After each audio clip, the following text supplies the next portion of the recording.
अगर मोहम्मद जुबैर ने ये एक्सपोज किया सोशल मीडिया पर कि फलां साहब मुसलमानों के खिलाफ नफरत फैला रहे हैं, तो मोहम्मद जुबैर पर इल्ज़ाम लगाया गया। उत्तराखंड में एक महापंचायत का ऐलान है, एक महापंचायत होने वाली है, उसके पोस्टर्स लगे हुए हैं, सोशल मीडिया पर वीडियोस घूम रहे हैं, मुसलमानों को धमकी दी जा रही है और यह कहा जा रहा है कि नहीं नहीं, हम मुसलमानों को नहीं कह रहे हैं, हम लव जिहादियों को कह रहे हैं। और उमर खालिद एक तरह से उस साजिश के शिकार हुए हैं, जैसे शर्जील इमाम उस साजिश के शिकार हुए हैं, जैसे गुलफिशा फातिमा उस साजिश के शिकार हो। तो हम उमर खालिद की गिरफ्तारी के 1000 दिन पूरा होने के मौके पर इकट्ठा हुए हैं, लेकिन जैसा नदीम साहब ने बतलाया कि बात सिर्फ उमर खालिद की नहीं है, बात शर्जील इमाम की भी है, बात गुलफिशा फातिमा की भी है, बात ताहिर हुसैन की भी है, मीरान हैदर की भी है, इन खालिद सैफ़ी की भी है, बात इन सारे लोगों की है। और सवाल यह है कि ये सारे लोग जेल में क्यों हैं, किस वजह से हैं, और क्यों हमें यह दलील देनी पड़ रही है कि हम जो प्रदर्शन कर रहे थे वह शांतिपूर्ण प्रदर्शन था। क्यों दिल्ली पुलिस ने जो चार्जशीट दायर की और जो सप्लीमेंट्री चार्जशीट्स दायर की हैं, उन चार्जशीट्स में दिल्ली में जो हिंसा हुई, उस हिंसा के पीछे जो लोग थे उनकी निशानदेही करने की जगह क्यों वह उसका पूरा ध्यान CAA के ख़िलाफ़ जो मुहिम थी और जो आंदोलन थे और जो धरने थे, ये साबित करने पर लगा हुआ है कि उन धरनों में हिंसा की साजिश बन रही थी और उन धरनों से हिंसा पैदा हुई है। यानी विरोध जनतंत्र में यदि आप सरकार के किसी कदम को गलत समझते हैं तो उस कदम की मुखालफत करना आपका जमहूरी हक है। यह हमारे आइन में यह बात है, यह हमारे दस्तूर में यह बात लिखी हुई है, यह हमारा जमहूरी हक है। बल्कि अपने मुल्क के प्रति अपना उत्तरदायित्व हम इसी तरह से निभा सकते हैं कि हम जिस बात को संविधान के विरुद्ध माने, हम उस बात की मुखालफत करें। यह हमारा काम है एक शहरी होने के नाते, और यह काम हिंदुस्तान भर में जब CAA पारित हुआ, उसके पारित होने के बाद जो विरोध प्रदर्शन हुए, उन विरोध प्रदर्शनों में जो लोग भी शामिल थे वे दरअसल हिंदुस्तान के संविधान के मुताबिक काम कर रहे थे, क्योंकि उनका यह कहना था कि आप जो शहरियत को लेकर कानून में तब्दीली कर रहे हैं, CAA ला रहे हैं, उसमें आप हिंदुस्तान की शहरियत की डेफिनेशन, उसकी परिभाषा को बदल रहे हैं। अभी तक शहरियत धर्मनिरपेक्ष थी, अब आप कह रहे हैं कि हिंदुस्तान की शहरियत तक पहुंचने का एक रास्ता ऐसा निकाला जाएगा जिस रास्ते के शुरू पर एक बोर्ड लगा होगा कि इस पर मुसलमान नहीं चल सकते। CAA का मतलब यही है, इस रास्ते पर हर कोई चल सकता है, इस पर मुसलमान नहीं चल सकते। और यह हिंदुस्तान के संविधान के खिलाफ है। यही बात तो मुसलमान कह रहे थे, यही बात तो वे लोग कह रहे थे जो उस आंदोलन में शामिल थे। और इसके बदले क्या किया गया? उत्तर प्रदेश में उन पर गोलियां चलाई गई, तकरीबन 23 लोग, अगर मैं गलत नहीं हूं, 23 लोग मारे गए। और पुलिस ने यह मानने से भी इनकार कर दिया कि उसने गोली चलाई है। उसने कहा कि ये खुद आपस में ही गोलीबारी करके मारे गए। और उसके बाद हमने ये देखा कि उत्तर प्रदेश में किस तरह से लोगों पर यह आरोप लगाकर कि उन्होंने सार्वजनिक संपत्ति को नुकसान पहुंचाया है, उन्हीं से रिकवरी की मांग की गई और बड़े बड़े बैनर्स और पोस्टर्स लगाए गए उनकी तस्वीरों के साथ, जिनको इलाहाबाद हाई कोर्ट ने कहा कि इन पोस्टर्स को फ़ौरन उतारा जाना चाहिए। और उस पर उत्तर प्रदेश सरकार सुप्रीम कोर्ट पहुंच गई और फिर सुप्रीम कोर्ट ने उस मामले को ठंडे बस्ते में डाल दिया। और फिर दिल्ली में जो हिंसा हुई फरवरी 2020 में, उसके फ़ौरन बाद जिस तरह दिल्ली पुलिस ने तहकीकात शुरू की उस तहकीकात से ये बात साफ हो गई कि दिल्ली पुलिस का कोई इरादा उस हिंसा को करने वालों की निशानदेही करने का भी नहीं है। उनको पकड़ने, उनको सज़ा दिलाने की कोशिश करना तो बहुत दूर की बात है। उसने एक तरह से पूरे मामले को सर के बल खड़ा कर दिया और यह कहा कि जो लोग आंदोलन कर रहे थे वही हिंसा के लिए जिम्मेदार हैं। हम सारे लोग जो छात्र आंदोलनों में रहे हैं, हमने अपनी मांग पर जोर डालने के लिए कितनी बार सड़क जाम की, यह मुझे याद भी नहीं है। लेकिन अगर आपको यह गलत लगता है तो यह पुलिस के अख्तियार में था कि वह रोड खाली करवाए। यह कोई दूसरी भीड़ नहीं कर सकती, कोई प्राइवेट सिटीजन नहीं कर सकता है कि मैं एक विरोध कर रहा हूं, इस विरोध को एक दूसरी भीड़ आकर खत्म करे, इसका हक उसको नहीं है। लेकिन दिल्ली पुलिस का कहना था कि नहीं, आपने जो रोड जाम किया इस वजह से दूसरे लोगों में गुस्सा भड़का, तो उनके गुस्से के लिए आप जिम्मेदार हैं, जो हिंसा हुई उसके लिए आप जिम्मेदार हैं। अब ये एक बहुत अजीबोगरीब तर्क है और हम ये जानते हैं कि यह तर्क क्यों दिया जा रहा है। जब उनसे यह पूछा गया कि भाई जो लोग आपके अफसरान की मौजूदगी में कह रहे थे कि अगर पुलिस ने सड़क खाली नहीं कराई तो हम करा देंगे, आपने क्या उनसे पूछताछ की है? तो पुलिस का कहना था कि नहीं, वो तो हमसे बातचीत कर रहे थे। जो ऑन रिकॉर्ड है पुलिस, वो ये कह रही है कि नहीं, उसको धमकी नहीं कहना चाहिए, वो हमसे कन्वर्सेशन कर रहे थे। तो जो खुलेआम धमकी दे रहा है उसको पुलिस कह रही है कि वो उनसे गपशप कर रहे थे, कन्वर्सेशन कर रहे थे।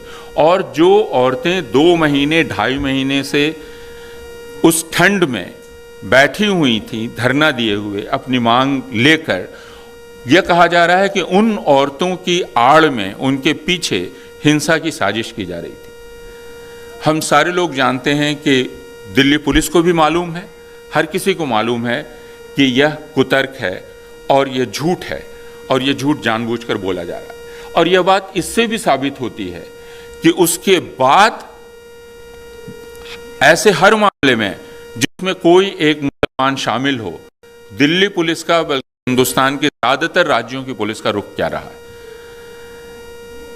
अगर मोहम्मद जुबैर ने यह एक्सपोज किया सोशल मीडिया पर कि फलां साहब मुसलमानों के खिलाफ नफरत फैला रहे हैं, तो मोहम्मद जुबैर पर इल्जाम लगाया गया कि वो ये बात क्यों कह रहे हैं, क्योंकि उनके इस बात के कहने से समाज में तशद्दुद बढ़ रहा है। आप इस पूरे तर्क को समझ रहे हैं कि मेरे खिलाफ नफरत फैलाई जा रही है। मैं कह रहा हूं मेरे खिलाफ क्यों नफरत फैलाई जा रही है, तो पुलिस कहती है आप क्यों कह रहे हैं कि आपके खिलाफ नफरत फैलाई जा रही है। इसी बात से तशद्दुद फैल रही है। जो नफरत फैला रहा है वो तो फैला रहा है, उसको फैलाने दीजिए।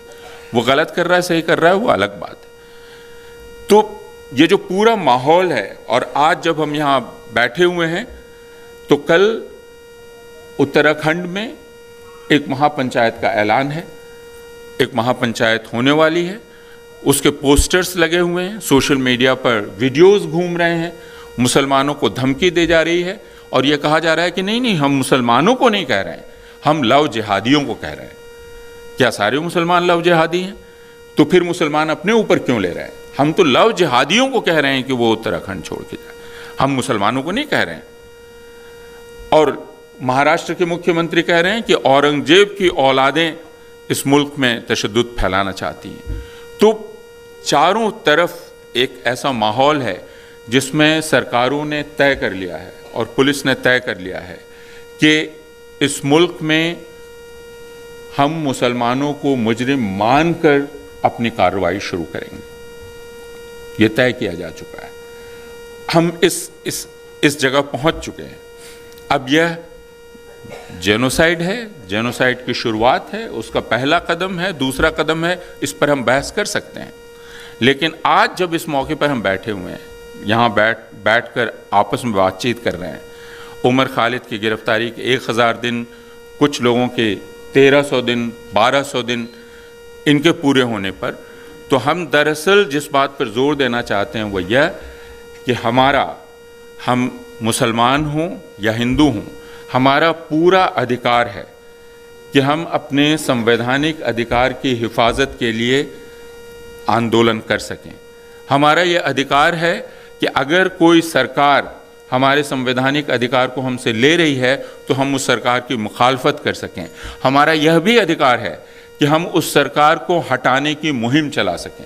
यह हमारा जमहूरी हक है और यह हक हमसे कोई ले नहीं सकता, और यह हक हर किसी का बराबर का हक है। मुसलमान होने से यह हक कमतर नहीं हो जाता, घटकर हिंदुओं से कम करके यह हक उन मुसलमानों का नहीं होता है। उमर खालिद एक आज़ाद ख्याल हिंदुस्तानी शहरी की तरह अपनी बात कर रहे थे, और उमर खालिद के पक्ष में यह कहने की हमें कोई आवश्यकता भी नहीं है कि वो अहिंसक तरीके से आंदोलन की बात कर रहे थे, क्योंकि क्या हमें अब इस आंदोलन की वकालत करने की ज़रूरत होगी जो आंदोलन सीए का था? हमें दरअसल यह कहना पड़ेगा कि पुलिस की पूरी तहकीकात और हिंदुस्तान की सरकार का पूरा रुख हिंदुस्तान के संविधान के खिलाफ है और हिंदुस्तान के शहरियों के खिलाफ है। और उमर खालिद एक तरह से उस साजिश के शिकार हुए हैं, जैसे शर्जील इमाम उस साजिश के शिकार हुए हैं, जैसे गुलफिशा फातिमा उस साजिश के शिकार हुई हैं। मैं उमर खालिद के बारे में सिर्फ यह कहना चाहता हूँ कि अगर आप, नदीम ने बतलाया कि 1 साल या 1.5 साल लोअर कोर्ट में, नदीम 1 साल और फिर 6 महीना, तो इतना तो ट्रायल ही चलता है। लेकिन ये उमर खालिद की जमानत की बहस चल रही थी, और इस जमानत की बहस में एक तरह से उमर खालिद को मुजरिम करार दे दिया गया। यह कहा गया कि उमर खालिद अगर खामोश थे तो उस खामोशी में चालाकी है। क्यों? क्योंकि उमर खालिद पढ़ा लिखा आदमी है, वो बहुत ज़हीन है, उसका दिमाग बहुत तेज़ है। तो अगर वो खामोश है तो वो खामोशी के ज़रिए कोई इशारा कर रहा है। अगर वो अमन की बात कर रहा है तो इसका मतलब वो भी चालाकी है, क्योंकि वो बहुत पढ़ा लिखा है, वो बहुत तेज़ है। तो वो अमन जब कहता है तो उसका मतलब अमन नहीं होता है। यह अदालत में यह सारी बहस चल रही थी, और उस बहस को हम जानते हैं।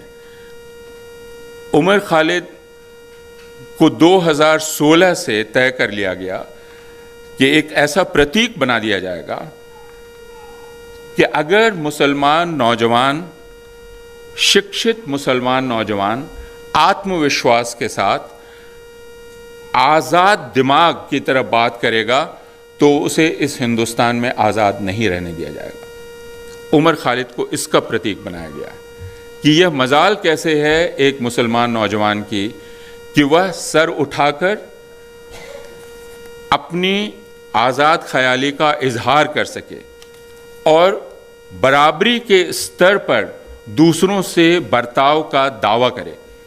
यह मजाल कैसे है एक मुसलमान नौजवान की। उमर खालिद को इसका प्रतीक बनाया गया है। बाकी जितने लोग हैं वे उसी श्रेणी में आते हैं, वो चाहे शर्जील हों या गुलफिशा फातिमा हों।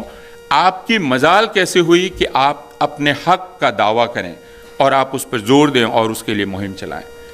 उसका जवाब यह है कि हम सारे लोग अपने हक का दावा करें, जो हमारा हक है इस मुल्क पर, और वह बराबरी का हक है। और उसके लिए हमें किसी से प्रार्थना नहीं करनी है। हमें यह नहीं बतलाना है कि नहीं हमारे पुरखे यहीं दफन हैं इसलिए ये मुल्क, यह तर्क हमें नहीं देना है। यह तर्क कि हमारे पुरखों ने इस मुल्क को चुना था, पुरखों ने क्या किया था क्या नहीं किया था, यह अलग बात है।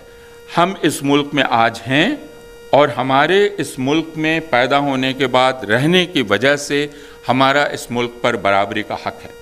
यह बात अपने आप में काफ़ी है। कोई और दलील नहीं कि नहीं हम औरंगज़ेब को ऐसा नहीं समझते, हम अकबर को ऐसा नहीं समझते, 1947 के बारे में हमारा यह ख्याल है, कोई दलील नहीं।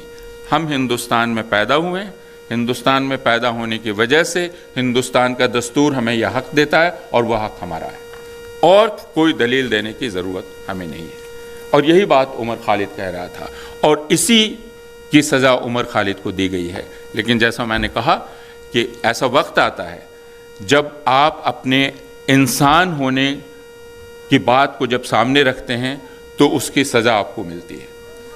वह जंग लड़नी पड़ती है वह हक हासिल करने के लिए। तो यह सिर्फ उमर खालिद की अकेले की जंग नहीं है, हम सब की है। और हम सबको उस जंग में शामिल रहना पड़ेगा, खड़े रहना पड़ेगा और हिंदुस्तान पर, इस बात को मैं दोहरा रहा हूँ, अपना बराबरी का दावा पेश करना पड़ेगा। बहुत बहुत शुक्रिया।